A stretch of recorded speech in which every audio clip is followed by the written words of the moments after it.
This meeting is being recorded. I guess this is where I go on mute. Mike. Are we ready to go? Yes. All right. Welcome to Enterprise Agility Champs, everybody. Thank you for joining us tonight. I think we've got a really good event in store for you tonight. Joining us this evening, we're very pleased and fortunate to have Jonathan Kessel-Fell with us. Jonathan's coming from Shrewsbury, England. I think that was the name of it, right, Jonathan? Did I get that right? That is correct. And we appreciate you taking the time. I know it's late in your evening, and again, we really appreciate you joining us. Jonathan is a well-known coach, both for global leadership and for Enterprise Agile.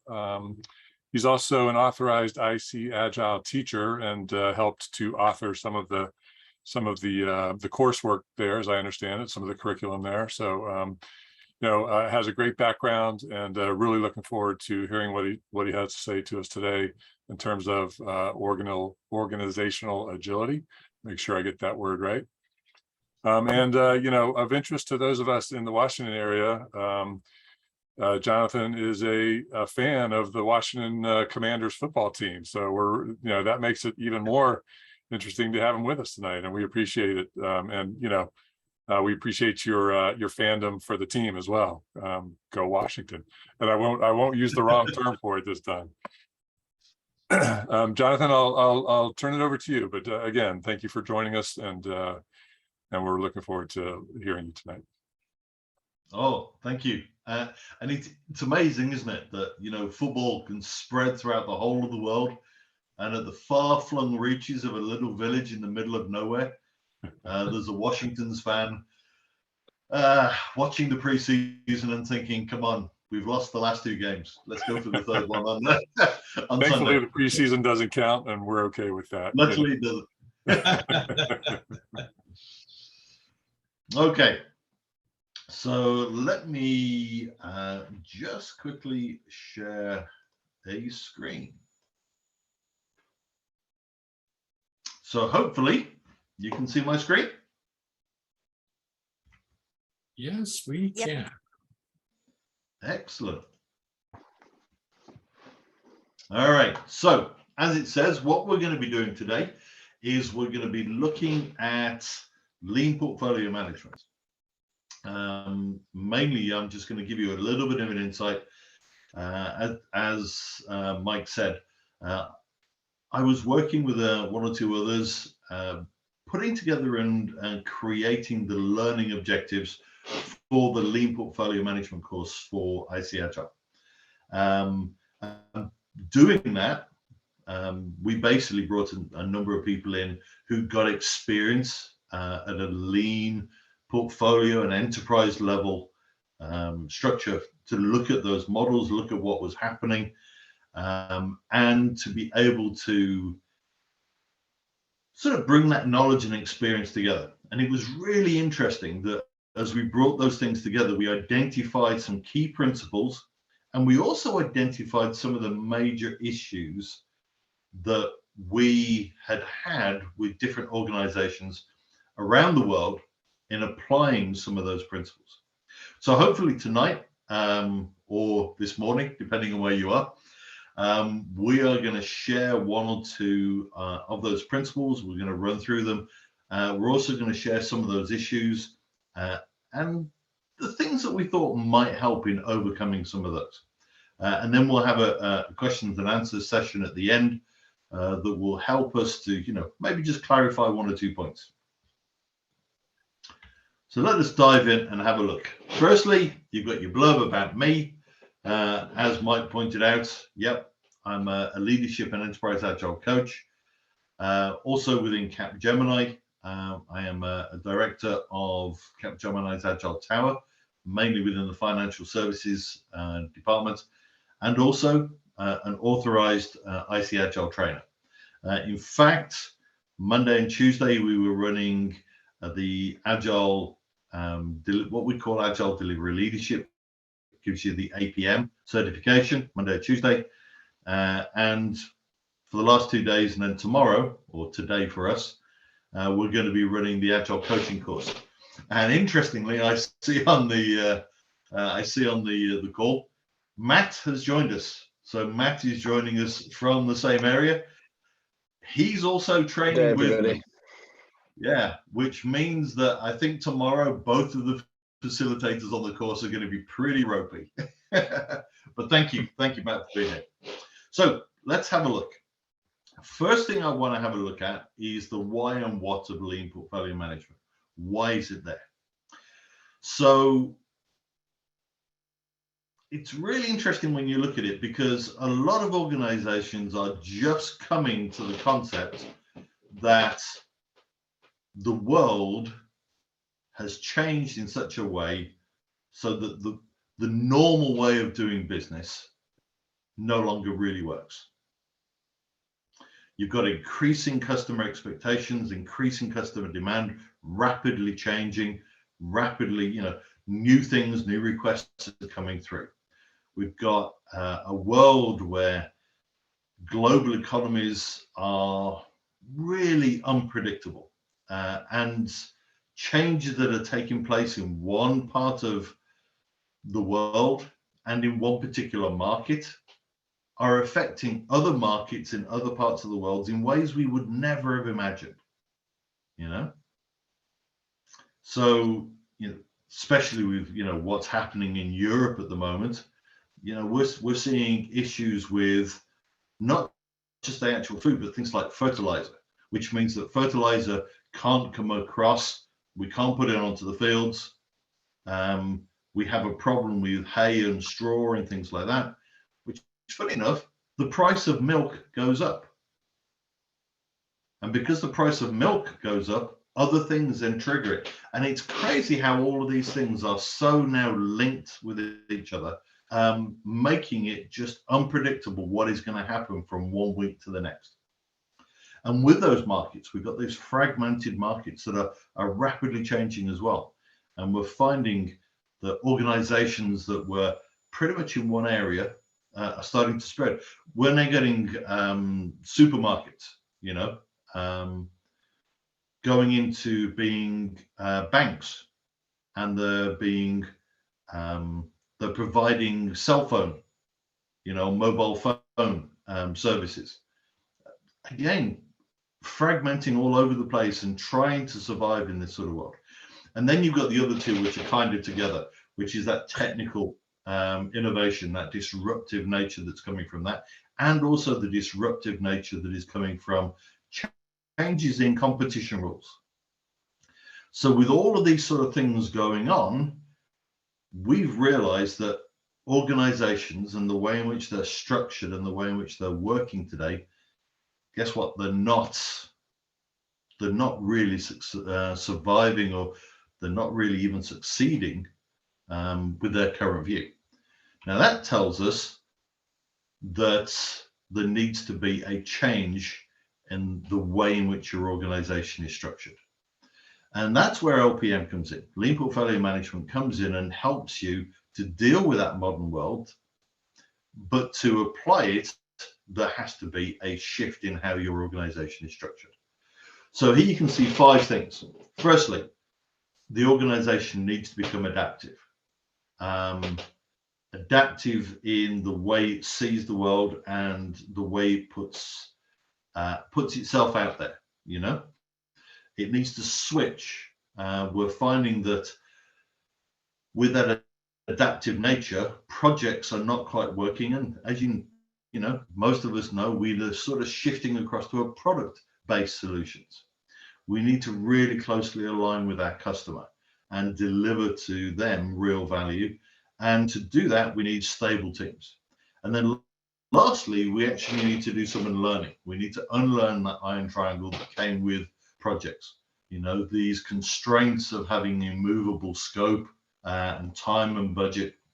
We need to get rid of those, and it's part of that adaptive organization. Be willing and be comfortable and be able to deal with that adaptation. So what we did was we took all of this sort of information and these ideas, and then we thought, right, we're going to go framework agnostic, but there are things that we need to identify as an organizational, model of how we're going to work. So to put it simply, we created at an enterprise level a clear vision, a clear idea that we have a vision. The idea of having a 5-year strategy is out of the window. That needs to be an adaptive strategy. We need to look at how we're running the organization. So as well as having a strategic owner and a budget owner, hey, we most probably now need a cultural owner as well to look after the culture of the organization. The way we measure things have been really simplified. We're now sort of looking just at customer satisfaction, employee satisfaction, and possibly financial performance. Notice, though, that we're not really looking at value at this point. So we're looking at initiatives that we might be able to run within our organization. The value then comes in at that portfolio level. And you're starting to see things like value streams and design thinking that enables us to be empathetic with our customers, understand what they really want, understand what the trigger is, and to take those things through. And we're starting to see also, quarterly type activities. We're shortening those areas. Down at a program level, we're taking those value streams into sort of like customer journeys. We're running those things through. We're starting to break down backlogs. We're trying to use, what we've got. We're using Jonathan Rasmussen's idea, from the Agile Samurai of inception decks. And again, as with the quarterly business reviews, we're having the quarterly planning.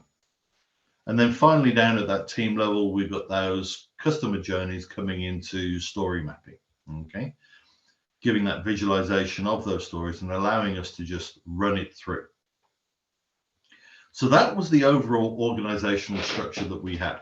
And you know what? If you look at other sort of, let's call them scaling frameworks, you're going to have some similarities. But that's what was needed. We needed to understand where we were, what we were trying to achieve, what we were trying to do. And then what does lean portfolio management look like, i.e. the flow of demand through this structure. And the events, the artifacts, the measures that would support that in that space. So that led us to then identify 9 principles. So principle number 1 is all about that shift to customer centricity. We need to make sure that our customer is the heart of everything that we do. And even for consultancies, and suppliers, it's not the client, but the actual client's customer that we should be focusing on. So we need to be, like Capgemini and others like Accenture and so forth, they need to be working closely with the client, have a partnership, and together be supporting the end customer. We need to have that vision of who the customer is, identify what is of real value to them, and focus all of our efforts and all of our work in achieving that delivery of value. The next one ties in with that because we talked about the adaptiveness of an organization. So we need to really clearly and transparently communicate our adapting strategy. One, communicate that we have the strategy, and every single time it adapts and tweaks and changes because of the changes that are going on around us, even coming from that customer demand and those areas are being affected around it, we adapt, we change constantly our strategy and where we're going and what we're trying to achieve. And we communicate that throughout the whole organization transparently. Number 3, because of that, we then align around common objectives that come out of that strategy and how they might change themselves. If that adaptation is there, we need to be clear and have an alignment around that, that view of what the changes and what those objectives are on an ongoing basis. And again, linked with that, if you're having those objectives and what might change with that customer focus, as we've said, you structure around value streams. Number 5, clearly define, prioritize, and deliver that value frequently. Okay. If you think about principle number 1 of the Agile Manifesto, it has a lot of these things in. Our highest priority is to satisfy the customer through early and continuous delivery of something the customer values. So to do that, you need to have the customer centricity. You need to deliver early and often. You need to flow and have your objectives set around delivering that value. That's the only way you will delight your customer. Number 6, optimize that flow. So as we look to that organizational structure, if the whole point is delivering value, we need to make sure that it flows through the organization with as little issues, with as little waste as possible, so that from identifying what is of value to delivering it, putting it in their hands, we make that as smooth and as quick and as streamlined as possible. Number 7, take accountability of what we're doing. I always use the Spider-Man quote, with great power comes great responsibility. And if we're empowering our teams and empowering our people, then they need to take that responsibility, that ownership of what's being done, but not of output, but of outcomes. And the outcome that we're aiming for, of course, is that satisfied customer. And in the last 2, shortening the planning and funding cycles to deal with that adaptive nature and balance capacity and demand. So look at the people that we have, the skills that we have, and balance that with the demand that we can clearly see flowing through the organization. So those were the 9 key principles that we picked up that really stood out and really became sort of like the backbone of what it was we were trying to do. The problem is that when we started to look at and discuss putting this into the real world, and we shared our experiences, we realized that there are a lot of issues in applying lean portfolio management. And we had some ideas on what may resolve that, but those issues are going to be there. And for this evening, I've just identified 5 of those that I want to have a focus on. We're going to have a look at that customer focus. We're going to have a look at outcomes and OKRs. We're going to have a look at changes in finance. We're going to have a look at shorter cycles and some of the activities around that we've mentioned.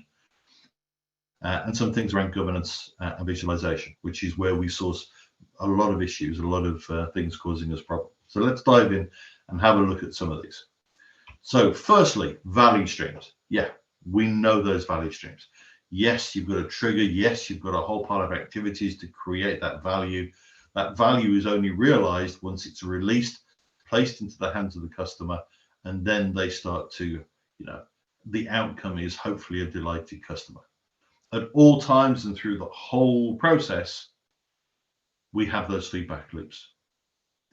But we had some real issues when we were talking about this, because so many organizations, they don't look for the right trigger.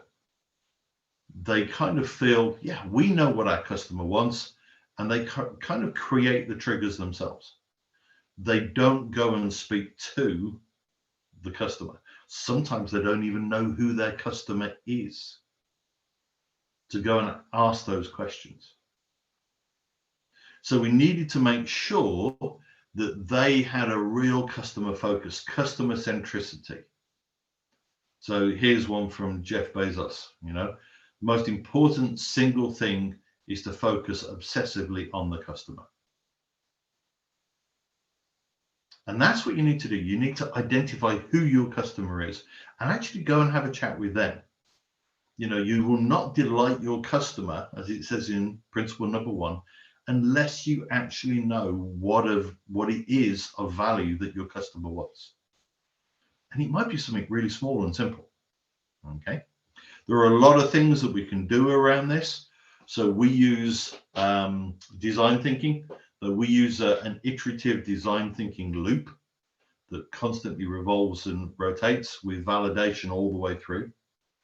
We look at customer-centric product life cycles, as you can see, with the customer at the heart.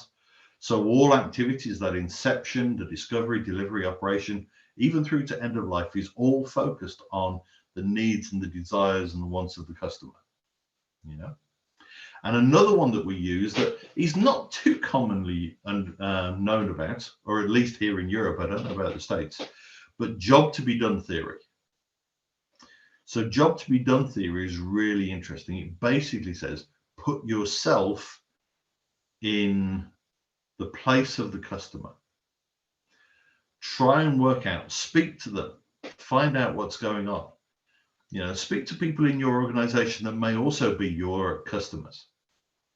You know, what are your pain points? What are the things that you are struggling with? What are the things that you are, as customers, you know, just really wind you up when you're trying to do something simple, or at least what appears to be simple. You know, what is the job? What is the activity that that customer is trying to achieve? And what are the things that are getting in the way that we need to remove?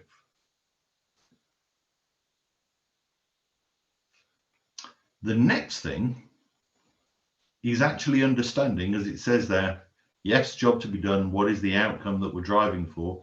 What innovation do we need to put in? Is the outcome itself. So this is being done from England.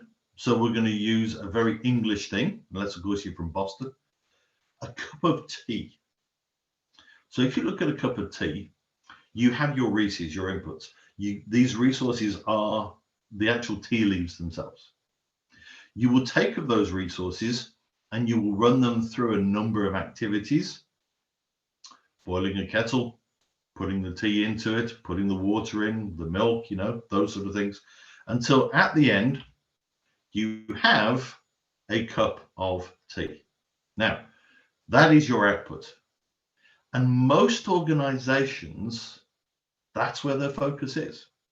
They focus on their output. But it's only once somebody actually picks it up and tastes it and smells it and drinks it that the actual cup of tea becomes something of worth, something of value. And we're aiming for that outcome of a customer that absolutely loves what we have produced. Because if they really love it, then the impact is going to be really good for us. So when you look at the 4 E's that relate to this, you've got economy of resources and efficiency of activities and output. And that's again where a lot of organizations focus. They focus on being as efficient as possible to make sure that we've got the most output for the least amount of money. But we still struggle trying to understand that we actually need to focus on effectiveness, making us as effective as possible by reaching the right outcomes for the smallest amount of money, the smallest amount of output. So everybody knows that, you know, if you're looking at outcomes, you're going to be looking at objectives, you're going to be looking at those sort of things. And some of the ways that you can measure those are OKRs. So those objectives and key results allow us to focus on those outcomes and allow us to, you know, if we've got it sorted right, those objectives are going to be customer focused. But again, we have problems when we look at these things. Some of the major issues that we found is that most organizations go for vanity metrics that are sort of output centric, as opposed to actionable metrics that are outcome centric. A prime example of one banking client that both Matt and I are working with at the moment is that they have said, we want to increase the number of releases. Well, that's really easy. And they're finding it really easy. And all they're doing is they're taking the amount of work that they do in a single release, halving it, putting it into 2 separate releases, and then just releasing the same amount of work. It doubles the number of releases. Tick, met. And we've gone and had that conversation with them and said, you do realize that you're not actually releasing anything extra?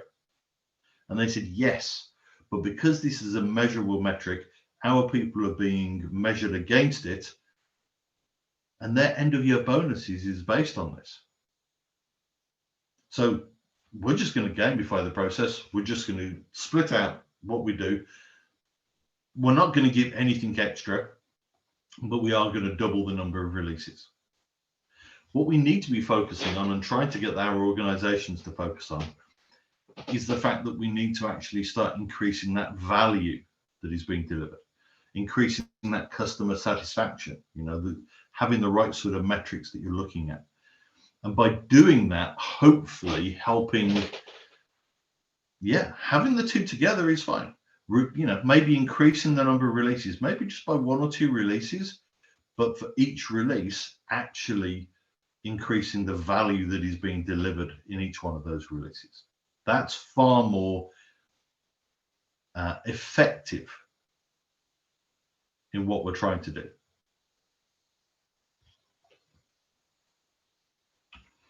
The OKRs also have an interesting point because, as we've said, we're going to have this vision, mission, and strategy at the top, transparent and visible to everybody.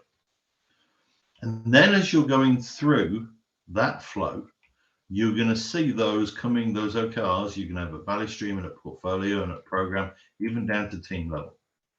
And all of them are linked and all of them feed back.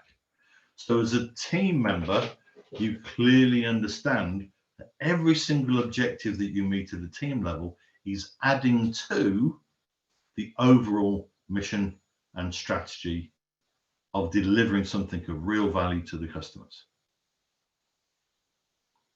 And again, this is being broken down. We're not really seeing this against value streams and sub-value streams and across different portfolios and programs. There seems to be, yes, we understand some value, but then there's a break and then they start focusing on more IT. Principle number 4 of the business and IT working together on a daily basis, there are still silos and it breaks apart, and we're not getting that clear collaboration going on. Now, another one that is of real interest and is a real problem is financial side. Okay. If we're going to be dealing with these storms of change, then what we need to do is we need to look at shortening the way in which we work and the way in which we fund. That enables us to fund small chunks of work that can adapt and change and move around. With that, we need to change our perspective, our view of what funding is. Okay. So instead of funding projects, funding output, we're starting to look at funding capacity, capability, people, skills. And then any work that flows through, any demand that flows through the organization will find a team of experienced and ready people that have been working together for quite some time that will be able to pick this up and work on it and deliver it really quickly to a high standard and a high quality. We do find that if you are funding projects and that funding is still there, that yearly funding of stuff, what are you going to deliver for this? We then find that people are starting to move around. And at the end of that, when the funding runs out, that team breaks apart and they start going into other teams. And because you don't have that continuation, you lose all the benefits, all the knowledge and the experience of that team being together, of having trust, of having psychological safety, of being able to work as one. So with that, we also then manage that adapting finance. So we're constantly, as we constantly refine our backlog, we're also constantly refining our funding and looking at it and saying, okay, well, actually, if we're refining the backlog, we most probably need some extra skills or some different things or some innovation in the way in which we're working, the tools that we're using, constantly looking at evaluating, re-evaluating our funding in that space, and trying to do it in a very, very simple and straightforward way. So if you want to know more about this one, I would recommend going and having a look at the Agility in Finance course that ICHL put together. But the simple fact is that you need a set of guardrails around that. You know, have clear budget for each section of the portfolio canvas. What it is you're trying to achieve, the skills that are needed to actually do that. You know? Product owners at all levels govern that spending via the prioritized backlogs. You know, they're using value streams and empowered teams for local decision making for that to flow through, and that the skills and capacity are there.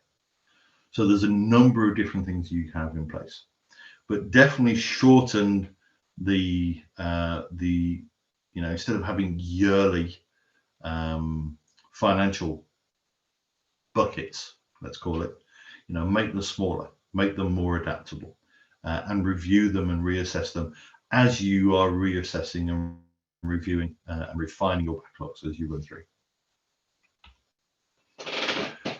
The other thing that we looked at were the different activities that would be in place.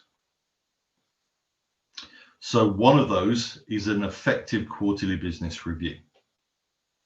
So we say quarterly, it can be shorter if you want to, but a lot of, you know, there's some thought around, and people are comfortable with doing things quarterly. So a quarterly business review is, you know, reviewing the business that is out there. What is going on? How is it working?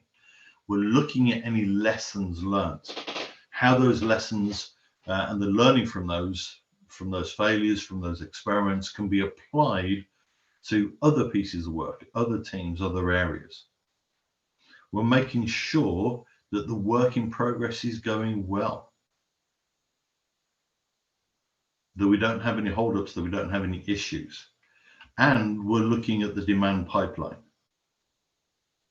We're making sure that not only what is going well now, but looking ahead, do we need to break, you know, maybe bring different things in, different skills, as I was saying. And by doing that, we're then going to be looking at the funding. So we'd look at the business review and sort of say, right, if we've got this coming in and we need this demand, as part of the quarterly business review, you're going to be looking at your funding. So your funding is going to be viewed on a quarterly basis.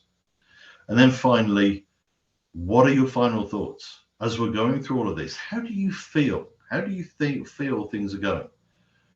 That gut feel is really powerful. You know, a lot of these people that we have in our organizations understand, they've been doing it for some time and they have that feel for it.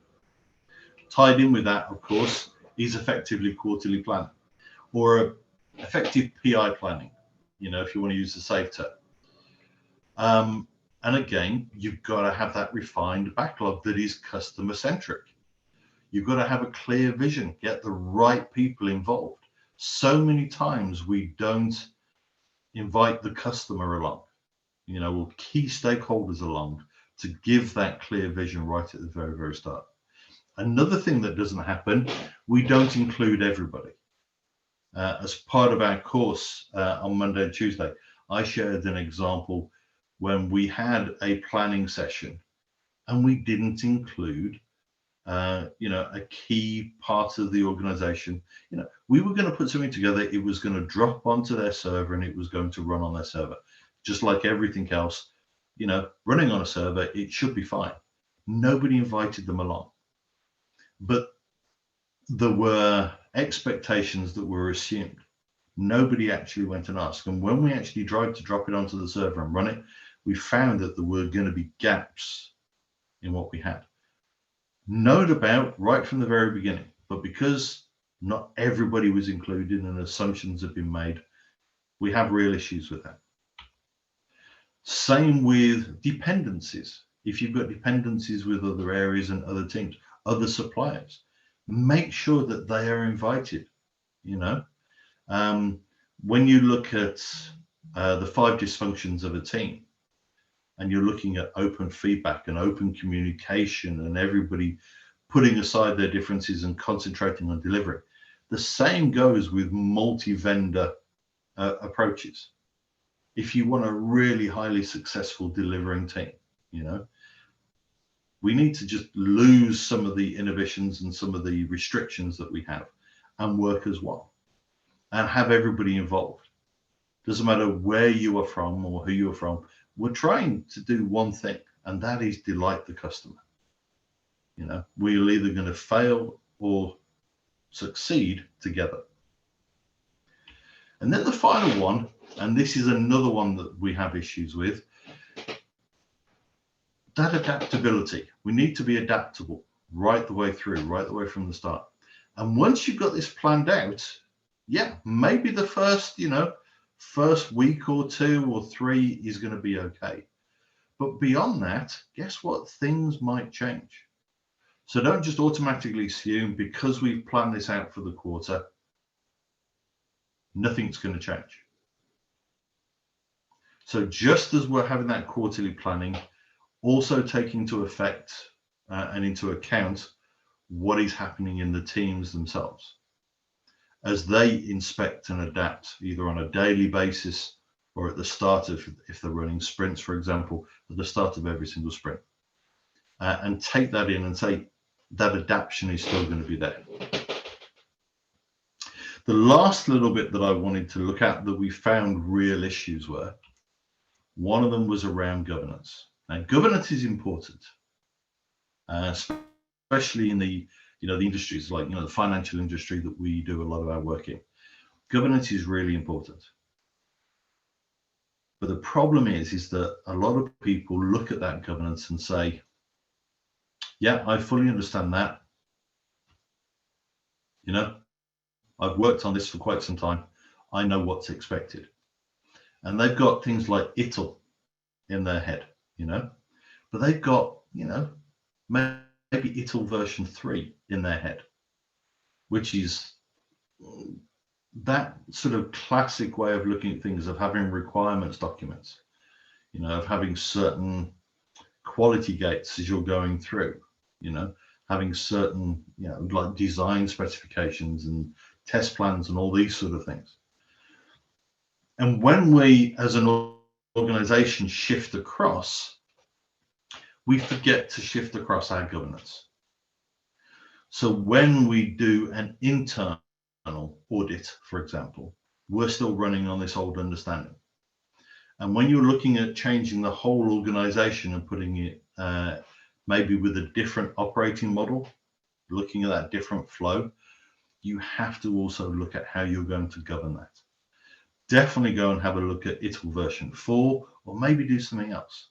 But work out that, you know, you're no longer going to have requirements catalogs, but you are going to have regularly refined and prioritized and updated backlogs at all levels coming down. You're going to have epic backlogs, feature backlogs, story backlogs. And you need to make sure, if you go for an external audit, you know, PricewaterhouseCoopers or something like that, or KPMG, when they come in, first questions they ask, is this a classic approach or is it an agile approach?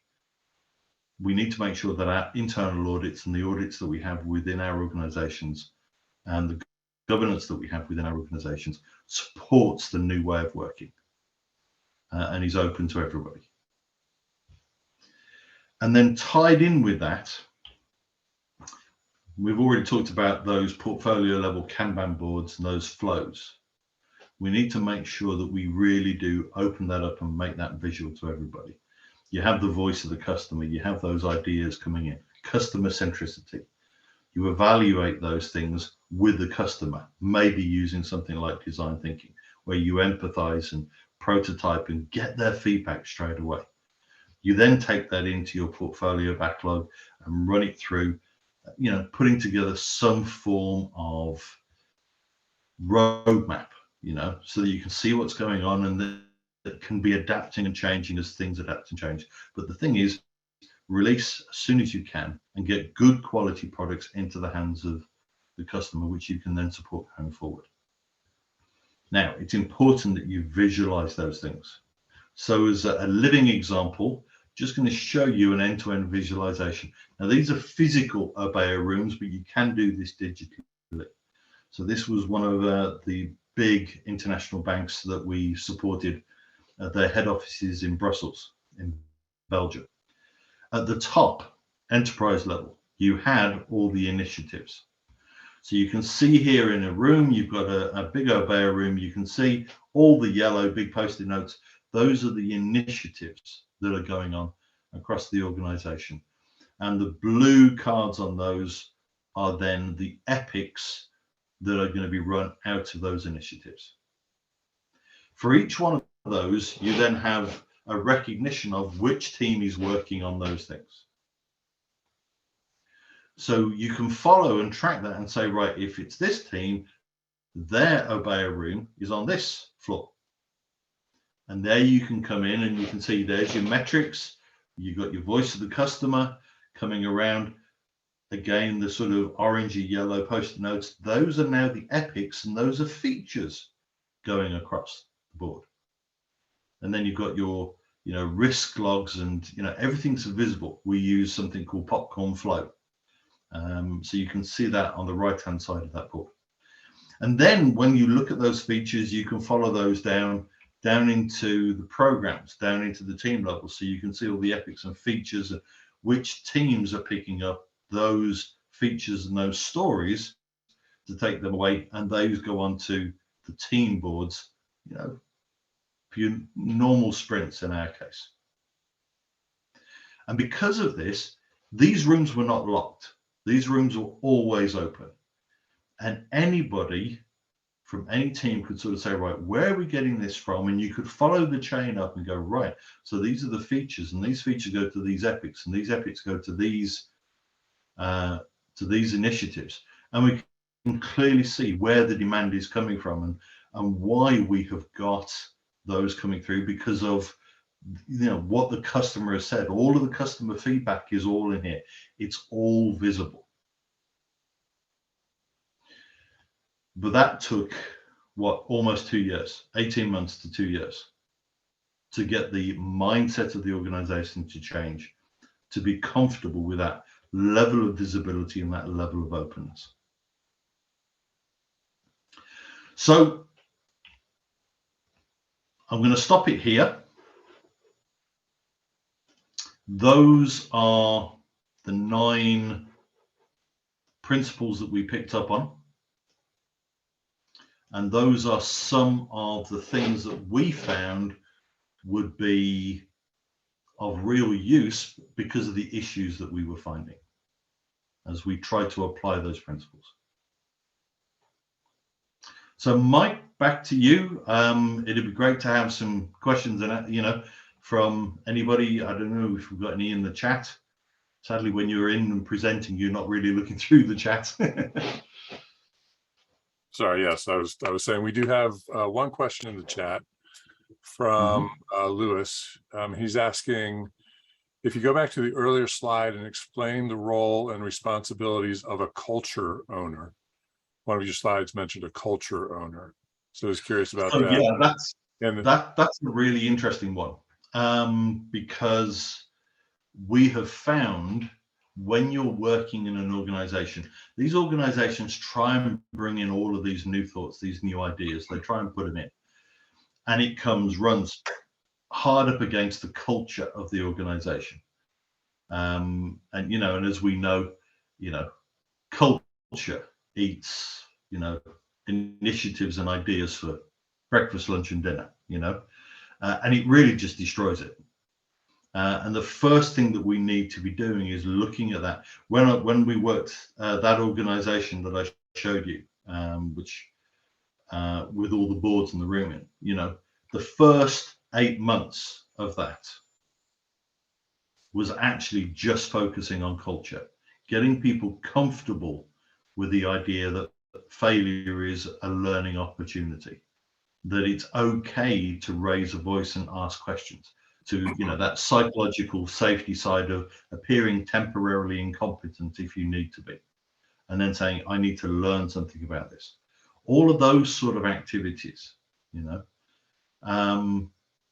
it took quite a bit of time. And we found that as much as having a strategy owner or a strategic owner is really important, If you have got an organization that is having good values, good principles, is working well, then having somebody at an executive level that looks after that culture, the welfare and the understanding of, the people that are in there, that's really, we found that really important.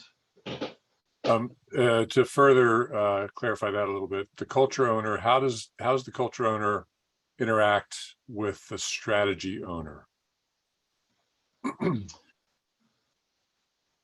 And Lewis, feel free to jump on and clarify your question if you like. Is there anything you want to add to that, Lewis? Oh, yes, thank you, Adam, for the answer. It's really an interesting one. Just because when we are in an organization, my experience is just that the longer you're in an organization and you are aware of the culture, the more biased you are. Yes. And when I hear the word a culture owner, a little bit, I'm just trying to understand. So you have three roles there. You have the strategic owner, and then the third one that I'm forgetting. Yeah, so those people, so you've got one that is looking after the strategy, one that is kind of looking after the finance, and then one that is looking after the organization that will put that strategy into play to achieve the financial goals that we're trying to achieve. And if you look at an organization is made up of culture. The culture is the organization. It's the way we act and think and feel and interact with each other within that organization. And if we really want to turn strategy into good profit, good outcomes, if you've got really good outcomes, you are going to get, those rewards, because satisfied customers remain loyal customers. They tell people about the organization. They will bring in new customers. But to get all of these things, to be comfortable with customer feedback, comfortable with those, the idea of experimenting and just the idea of working directly with the customer. There are still organizations out there that are just not comfortable with people within the team not speak, they're not allowed to speak to the customer. They're just not trained for it. Is some of the terms that I've heard. They're not trained to speak to, people. Well, when they go out at lunch, what do? Do they just like, how do they feed themselves? How do they work at the weekend? Obviously, they're trained to speak to people, Granted, and this is an old school tester speaking here, some developers, they do need training on how to speak to people. But, we're finding that with T-shaped people and people getting cross-skilled and stuff, we're building those skills. We're helping those people understand how to speak, ask the right sort of questions, and get them involved. But to do that, 9 times out of 10, you need to change the culture of the organization. And the only way you can do that is actually by having somebody hold the ball on that. Yeah. Hold the pen on it. If I might add to that, Jonathan, one of the things that I did with the transformation I did at ICE was I picked up some tips from a VP at Nordstrom. And the whole idea was that you have 3 primary profiles, employee profiles in any organization. You have the early adopters, the silent majority, and the resistors. And one of the things that we need to understand is that cultural change is not a military invasion. It's basically a wave of momentum you want to go ahead and start. And one of the things that I did was as I was looking at the different value streams, I paid particular attention to the employee profiles, given those 3 profiles, to go ahead and focus on in order to go ahead and start building momentum. The whole idea was with the value stream, you can go ahead and take this value stream and essentially you succeed in that, you made all the changes and then you anchor those changes to that culture and then just continue to do it as you approach each value stream. And as you rightly point out, especially with that third one, those resistors, those people that are resisting that are pushing back. Absolutely. Are usually pushing back because of the culture that they have. They're worried that I'm not going to go and experiment. I'm not going to go and have proof of concept, because if it goes wrong, I'm going to be held responsible. They don't make decisions, at the right level. They always push it up to the next person, because if somebody makes the wrong decision, at least it wasn't me and I'm safe. Yeah, and that's, I guess, where you need to introduce the concept of learning fast by failing. Yes. And so, there's a lot of things. And so I kind of use the profiles when I'm addressing people and you can pick them up pretty quickly, especially the resistance. Yeah, definitely. In terms of how you approach it. And, generally what I looked at was my first stream. Okay, I have a lot more early adopters in this value stream than I do in the other value stream. So let's go ahead and tackle this one first. One of the things is it's all about people. And then these whole thing about vanity metrics, one of the things that I push really hard on is what are the business metrics? Okay, the whole idea with LPM and the reason why I actually took the LPM course from IC Agile rather than SAFe was very simply because what they talked about was the problems you were going to have implementing it. Yes. And so the big thing was basically going ahead and looking at those value streams and figuring out, okay, we're the majority of the early adopters, because that's where you'll have your best success. And the beauty of it is that if you go ahead and do your organizational lean agile transformation and you do it by value stream, what you have is an opportunity to create a series of successes in order to go ahead and build that momentum. And those successes build confidence. Yes. And they help you in transforming that culture into one that is the more willing to try things out and to experiment. Exactly. And you kind of overcome what's happened today. And I'm seeing a lot of it as agile for show. Yes. An agile veneer, as we would say. Very thin coating, a bit like IKEA furniture. It looks lovely on the outside, but as soon as you drill into it, I think we have somebody else who wants to comment here. Shaker? Yeah, Shaker. Hi guys. My name is Shaker. Actually, I'm a scaled agile guy. Just letting you know, friend. I'm a safe guy. I work for Boeing Defense and Aerospace, and then I'm an agile coach. Jonathan, great show. Just want to check with you your experience when it comes to participatory budgeting and how effectively it's being used by the companies that you deal with, where based on shifting budget priorities, essentially you're shifting, the budgeting process between different trains to get better outcomes. Anything from you on that end? Yeah, so participatory budgeting is, for those that may not know the term, is where you're starting to put the control of who looks after the budget in the hands of the people that are actually doing the work. A number of towns and cities, for example, in the US, do that, and they have the people themselves decide where we're going to be putting the money. The fire service, the police service, the parks, those sort of things. From an organizational point of view, especially at scale, so most of the organizations I work with are international across multiple parts of the world, HSBCs of the world, for example, in the financial world, the BNPs, BNP Paribas. we do find that it doesn't quite go down to that level of the teams themselves.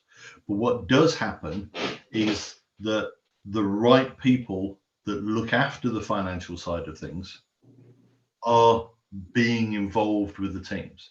They are turning up at the sprint planning. They are turning up sometimes, you know, the daily scrums, the daily stand-ups. They are being there, they're seeing what is happening, they're speaking to the customers. And because they're doing that, they're then able to take the right information back into those quarterly business reviews. So when they're looking at the finance as part of that quarterly review and seeing what is going on, looking at what the pipeline is bringing in, looking at what's actually being worked on, they're able to make some really good decisions based on actual information and feedback. Yeah, And then but when that's they- top down, right? That's a top down thing they're doing. They're just looking at something, but actually, unless you involve the teams, you know, you will never really know what is a good product and which one is not. Yes. Well, that's an interesting one because, you know, the way you know that you've got a good product is because the customer has given real good feedback on it, you know, and all of these things need to come in. I'm not saying it's perfect. You know, it's still a work in progress. We would love it that the teams would be more involved in that. But just the fact that they're actually talking to the teams and asking the teams' opinions, getting their open and honest feedback from the teams and from the customers is then allowing them to make the right sort of decisions. Okay. So they are still making it, but they're doing it in collaboration, or at least based on the right information. They're not just going, you know, I think it's going to be X amount, you know. Yeah. Okay. I get it. Okay. Thanks. So it's not perfect, but it's as close, I think, as we're going to get it over here anyway. Good show, Jonathan. Thank you. Jonathan, we have a couple more questions in the chat. Maybe before we get to that, Anoop, I don't know, do we want to sort of officially close and then we can take these last questions? Definitely. Yeah. Thank you so much, Mike. Yeah, it's 8 p.m. so we want to respect the time box. And Jonathan, thank you so much for a great presentation. It was quite insightful and definitely spurs a lot of dialogue. So folks, the recording of this presentation will be available on our YouTube channel. It will probably take a week or so for it to get edited and uploaded. And our next presentation is going to be on September 29th. And the presenter is 𝑬𝒏𝒕𝒂𝒏 𝑷𝒐𝒓𝒕𝒐𝒍𝒊𝒐 The topic of the presentation is organizational agility, the what and why it matters today. I'm going to post the link in the chat. So if you are interested, you can go ahead and sign up for that session. And other than that, I think we are ready to close. So if you have any other commitments, you feel free to drop off. If you'd like to continue the discussion, please feel free to stay on. We will stay on here for a few more minutes to address any open questions that are remaining. Thank you, everyone, for joining. Great. Thank you, Anoop.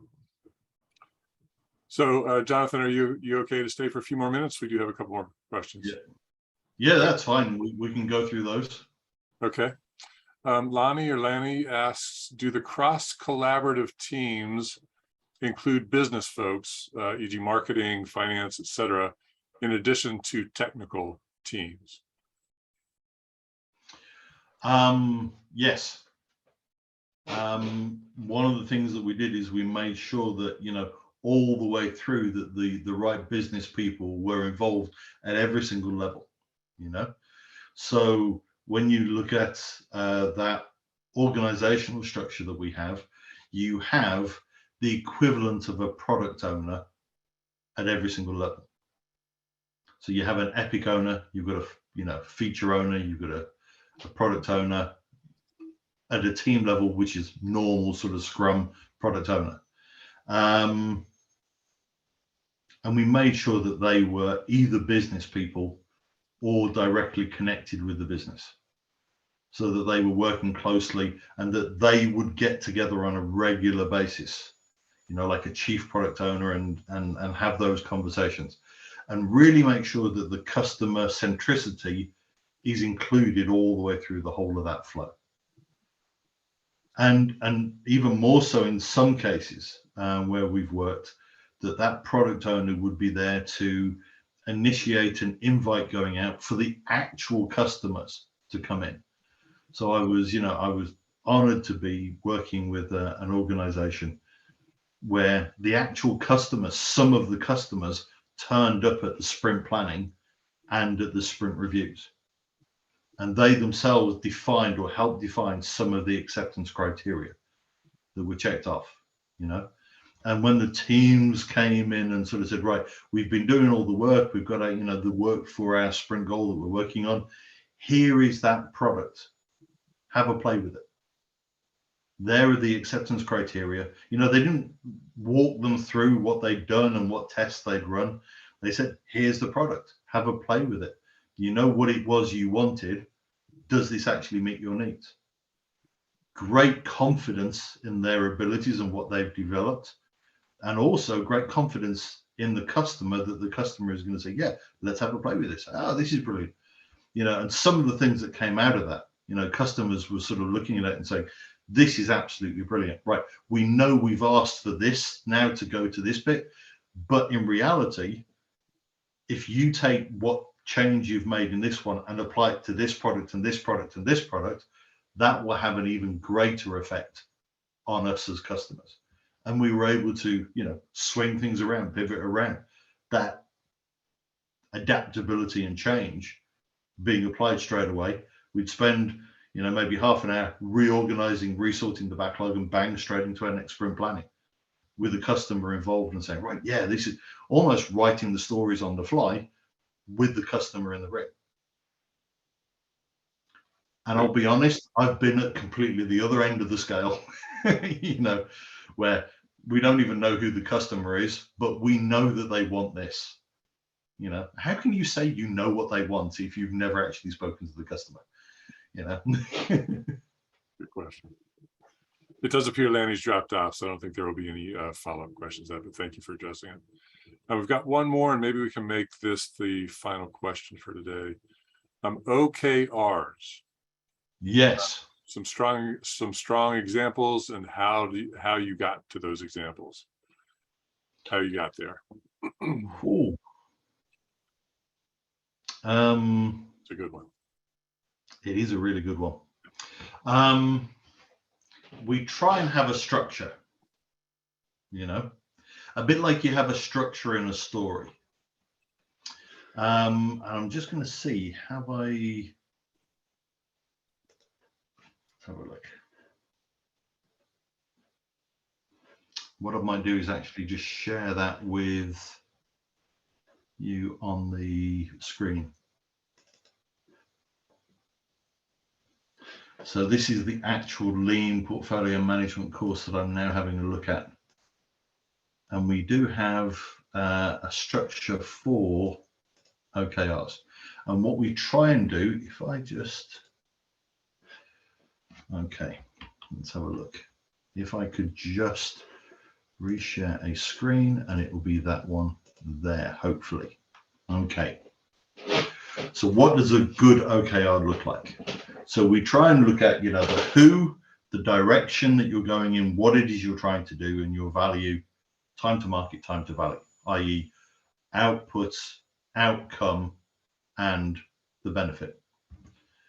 And we try and get them to look at, so your objective is the who, who, direction, and what, maybe the value, and what it, you know, your key results are going to be your dates, that it does it by those dates. So here, you know, for a particular type of customer, just like you would with a story. So, you know, for a customer that,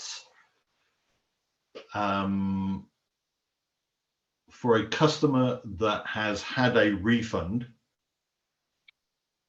we want to decrease the time to get that refund from 20 days to 2 days.